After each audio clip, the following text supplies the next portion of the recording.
Hello, everyone. Thank you for joining me once again for another episode review of Game of Thrones. This is episode 3 of season 7.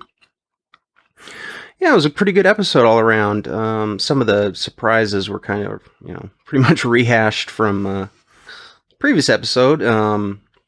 But overall, I really liked a lot of the dialogue, especially the scene between Daenerys and Jon Snow was pretty good.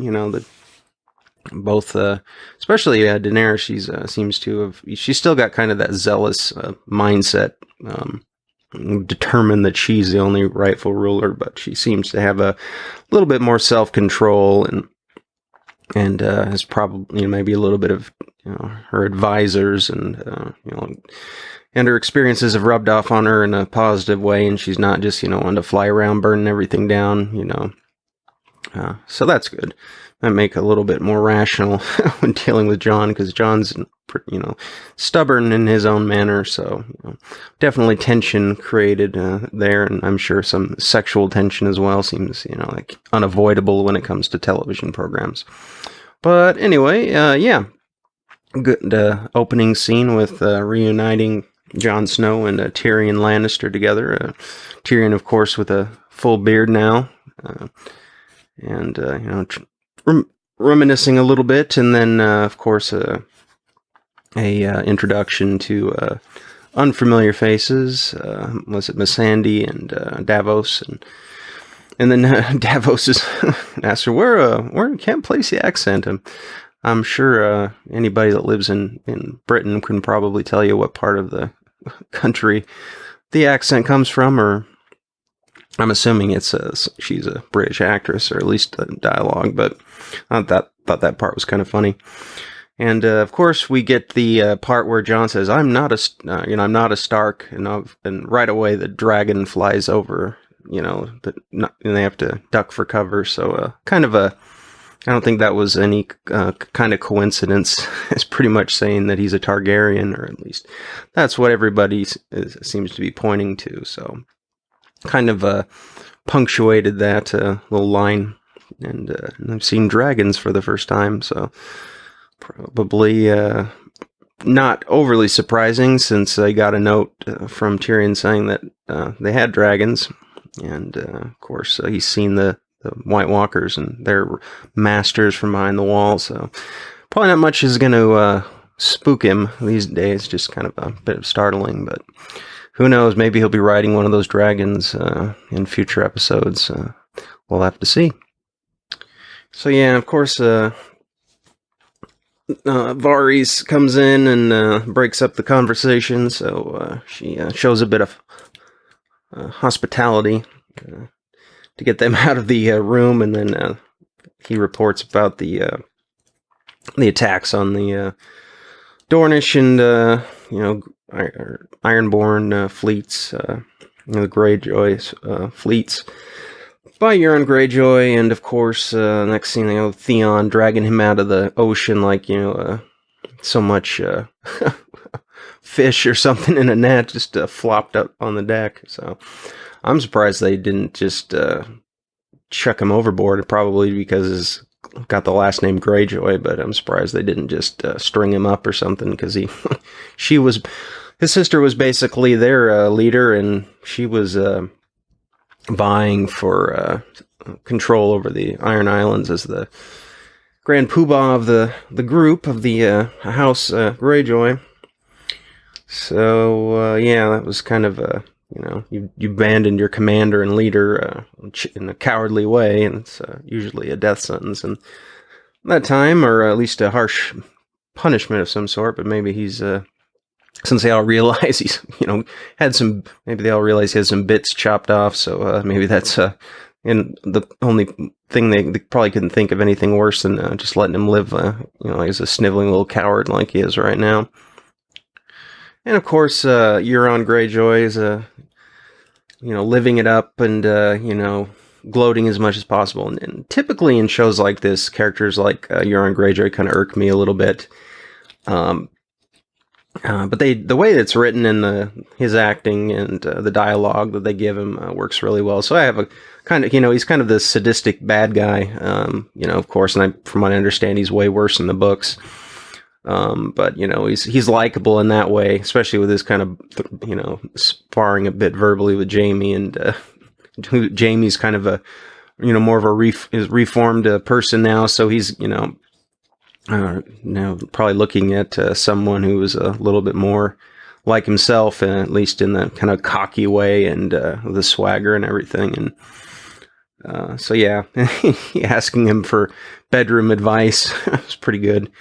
And of course the Sand, Lyria Sand, and one of her daughters is brought to court along with Yara Greyjoy, and of course they being responsible for Cersei's child's death. You can assume that something not too pleasant awaits them in the dungeons. And of course, we get some basically one-way dialogue, since the captives have their mouths tied up, so they're not exactly able to speak. But Cersei, of course, she's, I don't know if you could call her a psychopath. I don't know if you could call her a sociopath. I don't know if those are two broad kind of cliche terms, but she's, playing playing it up of, oh, poor me, about how much, she loved her daughter. When personally, I think at this point, maybe I don't think she ever really cared about her kids that much. I think look at her reaction after her son Tommen has died and after Joffrey died. I think she saw them as, basically inheritors of the Lannister name, and, and her kind of focus is always about, being, she was kind of cursed that she was born a woman type of thing, when she's, believes she's fully capable of ruling, and she was kind of modeling her own self after her father, who, of course, the father overlooks the daughter towards the son, that being Jaime. And so, yeah, it's hard to feel sorry for Cersei when she's talking about her kid and losing her child, and, and all that. So, not anything new. I'm just glad they didn't pull another, handing him over to the Mountain like they did with that one of the Faith of the Seven, that gal that was telling her to confess or whatever, or repent or whatever it was, and then she left the Mountain with her.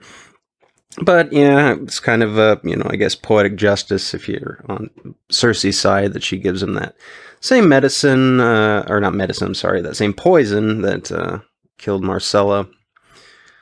And quite a horrific fate. So yeah, she's basically going to have Illyria down there watching, her daughter's going to die, and then she's going to watch her daughter decompose day by day, and just, be stuck there with the corpse and until it's bones. So I don't know, maybe better off biting your tongue off and bleeding to death than dealing with that for the rest of your days. No, thank you. Not a pleasant fate.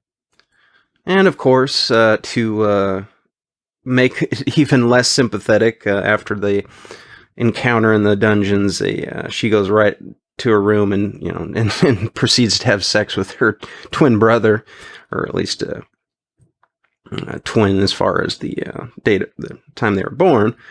So yeah, it's kind of like, oh, my daughter, I didn't give her to the wet nurse, I kept her, and all this, and then you took her away from me, and then, oh, okay, well, I've killed your daughter, now I'm gonna go sleep with my brother.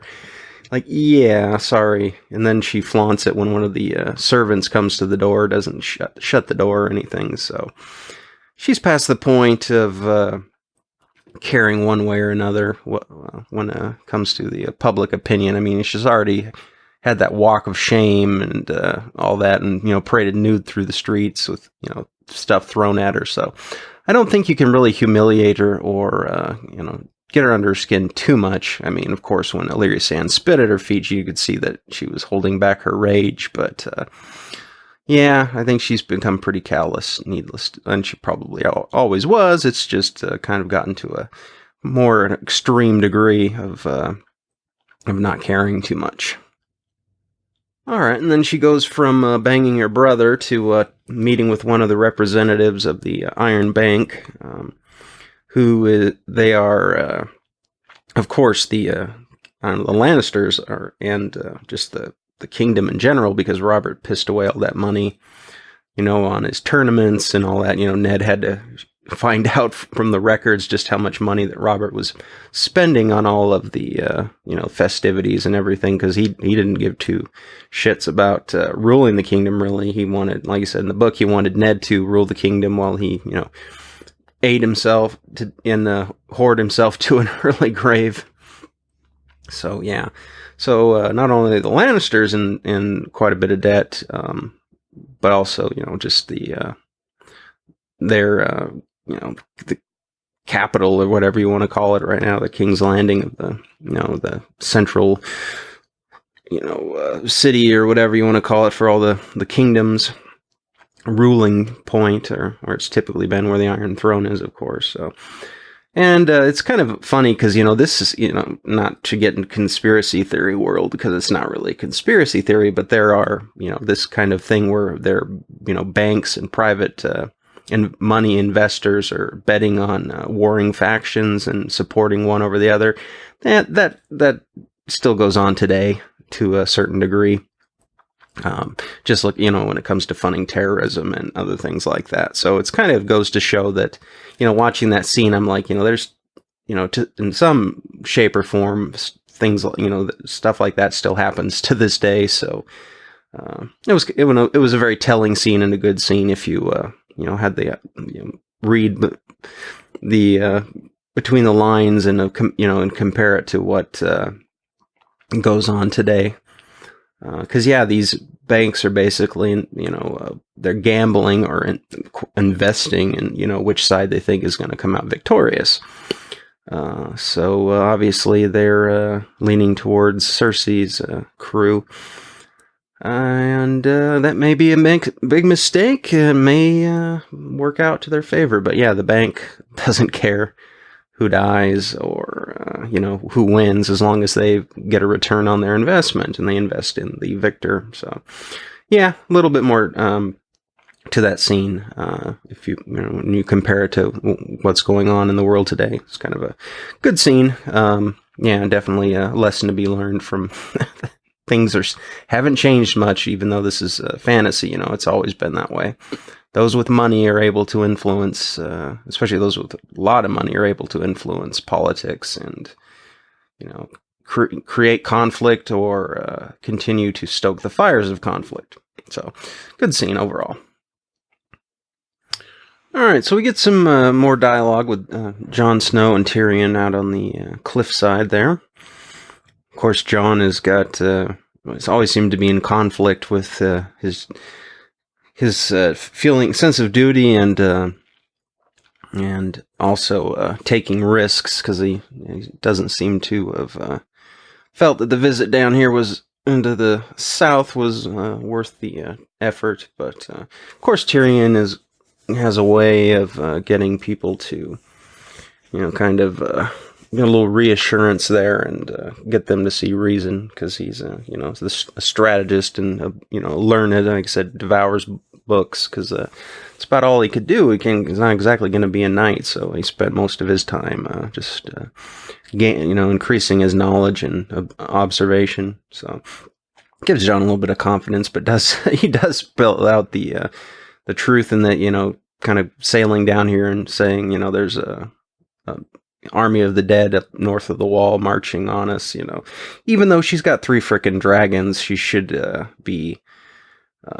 And those, of course, were, a lot of people thought those were fairy tales as well, whether or not they existed, if living in the times that are currently in Westeros. And so you'd think that would be a little more open-minded, but so I don't think unless they've seen them firsthand, it doesn't seem like anybody's gonna believe him until something can be used to prove. I guess she can't fly over the north and take a look at them. Maybe that might be dangerous. Who knows what kind of magic they have. But Dragon Glass. It's good enough a gesture of good faith, I guess, for diplomatic means. So, yeah, and looks like they'll have plenty of access to it. So, my advice: make a lot of arrowheads, friends, and because obsidian, or at least obsidian, not the magical dragon class kind, I'm sure was forged into arrowheads at some point. Since it's easy to kind of chip little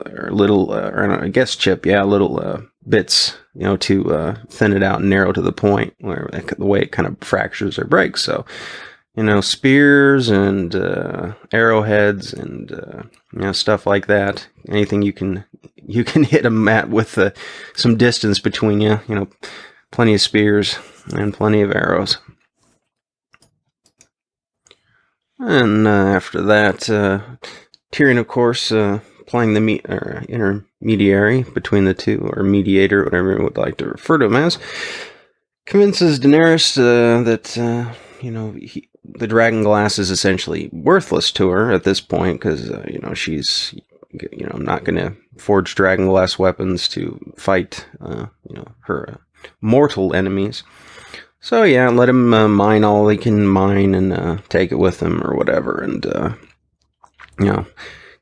showing good faith and make things a little bit little smoother sailing between the two of them when it comes to coming to an agreement on their alliance or possible alliance. So another one scored for Tyrion Lannister. So Daenerys and John have a short conversation, and it seems like she's a little bit more off her guard, or at least more personable when she doesn't have to be acting regal in front of her subjects or her supporters. She seems to be taking an interest in him little by little, so now he knows that he can mine the glass.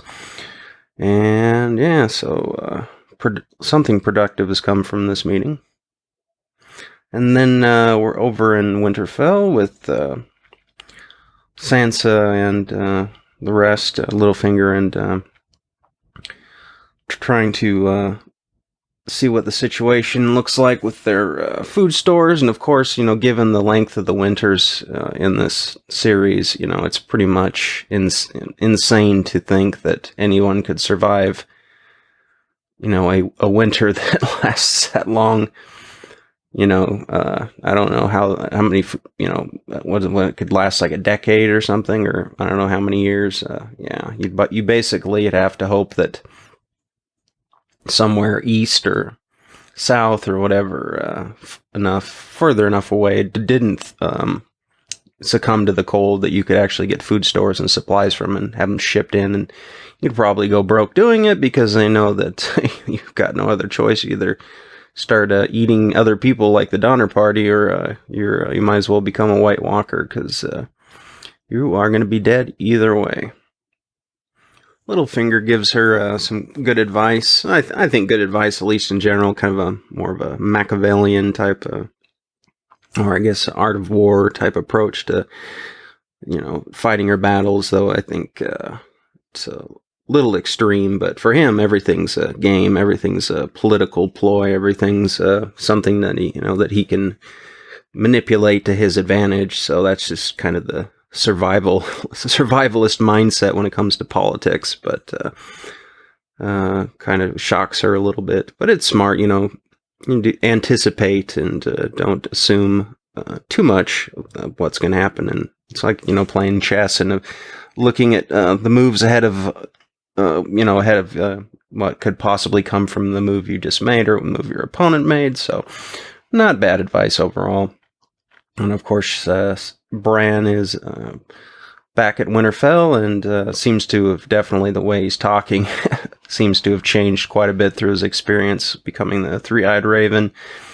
With the, just like I said, he's not the same kind of boyish individual that he was, more innocent. Now he's kind of seen, like I said, with that power that he's got, he's probably, and going back in time as far as seeing things, is probably definitely a life-altering experience, to say the least. So it's especially when you can, I don't know exactly the extent of his power. They make it seem like, he can basically see anything that's happened ever in time by going back, but seems to not, have a complete grasp on how to control his powers. He seems like he's, in the fledgling stages of mastering his abilities. And I imagine he's going to have a big part to play when everything goes down. I'm not exactly sure. Hopefully we don't have a bunch of time travel, time change, manipulation stuff, because that just makes everything so damn convoluted. And like the whole Hodor thing that they showed, I wasn't really a kind of big fan of that. It was just kind of weird, I guess, and that's why he says Hodor. I think I don't know if the show creators kind of came up with that, I think, on their own. I don't know if that was really what George R.R. Martin was intending to happen initially. It seemed, it was kind of dumb, but that's just me. Then we see Sam's surgery or operation proved a success, and Jorah Mormont is on the mend, and so good for Sam. Pretty much, I read the book and followed directions, so apparently whoever tried it previous to that was a bit sloppy or a bit negligent. So of course, Mormont's probably going to go running back to the friend zone with his Khaleesi once again. I don't know. I still think that he's going to end up dying to, at some point to save her, something cheesy like that. Yeah. I mean, the whole gladiator thing with Tyrion, I mean, it was all right. It was kind of cringy though, because he's in the friend zone, but he can't help it, and in the book, he's not the handsome or more rugged, handsome looking guy. In the book, he's kind of a big old burly guy, so they definitely changed that part of it, probably to create that romantic or possible romantic tension between the two. But yeah, I like, on the other side you have Davos, who's pretty cool. I think one of my favorite characters, but Jorah Mormont, I was kind of meh. I mean, never really cared for that character all too much, but I guess it's good that he's alive. He's another sword to fight for the righteous cause, if you will. And I'll sum up the rest briefly because it's not too much to it. Basically, the Unsullied show up. Tyrion, at some point, was, as far as the development of Castle Rock or something, he was in charge of the sewers or something, or development of the sewers, and he wanted to sneak his wenches in, so he left a little opening to be able to sell boats in. They besiege the castle, take it over, and then miraculously, for some reason, Euron Greyjoy's fleet comes in and wipes out their boats, which a lot of people have been arguing on Reddit and whatnot that it's complete nonsense, and I tend to agree. It was kind of a stretch. You don't sneak up on other boats in the middle of the day quite like that. You can see them on the horizon for miles away. So they would have probably been able to at least get to shore and abandon the boats before their fleet was burned. So who knows how that's going to be? Maybe they're just going to let them march through because the Lannister army's not there. They overthrow Highgarden, which of course another siege situation which should have lasted could have lasted a month. It's not exactly a castle that's just sitting on a flat plain, and you surround it, and there's no difficulty in accessing it. But I guess for the sake of expediting the plot, they had to skip through to that point. And of course, Jaime meets up with the Queen of Thorns, and she's curious as to how she's going to meet her end. She warns him about Cersei, which she's completely right on that. And then he gives her the poison, and then she like a pro, downs it, no problem, with a little wine, and then tells him, let her know that I was the one that had Joffrey poisoned. And you almost think Jaime was gonna just take out his sword and take her head off out of rage, but He just turns and walks away. So she got the last laugh, after all. And it was, and yeah, Joffrey was a cunt, so it was a great line. She did us all a favor, needless to say, getting rid of him. But yeah, that's episode 3. It was pretty good overall. The battle scenes were kind of, all right. Nothing we hadn't seen before, and another naval assault, which was kind of hack. I mean, it was 2 episodes in a row where you're almost finishing it with another naval assault.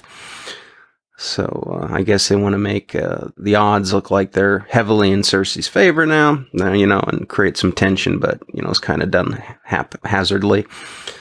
But yeah, overall, great dialogue. That was the strong point of this episode, with different characters like Jon and Dany had never met before. So overall, good. I liked it. I'm looking forward to the next episode. We'll have to see what happens then. Until then, everyone, hope you enjoy the rest of your day and take it easy. I'll talk to you next time.